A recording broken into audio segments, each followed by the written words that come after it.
ఎన్నికలకు ముందు రేవంత్ రెడ్డి గారు మన ఉమ్మడి మహబూబ్ నగర్ జిల్లా ప్రజలని ఉద్దేశించి మాట్లాడుతూ ఈ జిల్లా నుంచి అత్యధిక స్థానాలు గెలిపించివ్వండి, మనం సోనియమ్మకి బహుమతిగా ఇద్దామని చెప్పడం జరిగింది.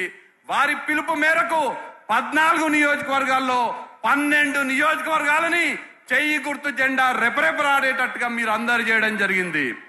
మన జిల్లా నుంచి మన బిడ్డకు మనం బలమిస్తే సోనియా గాంధీ గారు, మల్లికార్జున్ ఖార్గే గారు, రాహుల్ గాంధీ గారు మన బిడ్డని వాళ్ళ ముఖ్యమంత్రి కుర్చీ పైన కూర్చోబెట్టడం జరిగింది.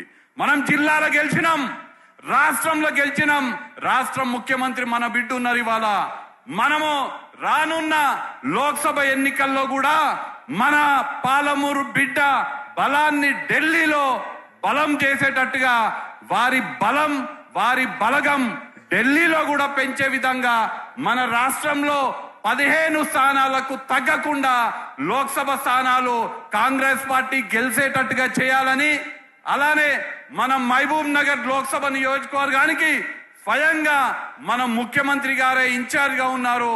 అత్యధిక మెజారిటీతో ఈ స్థానాన్ని కైవసం చేసుకొని మన పాలమూరు బిడ్డ మన ముఖ్యమంత్రి గారి బలాన్ని మనం మరింత పెంచాలని సందర్భంగా కోరుకుంటూ జై కాంగ్రెస్.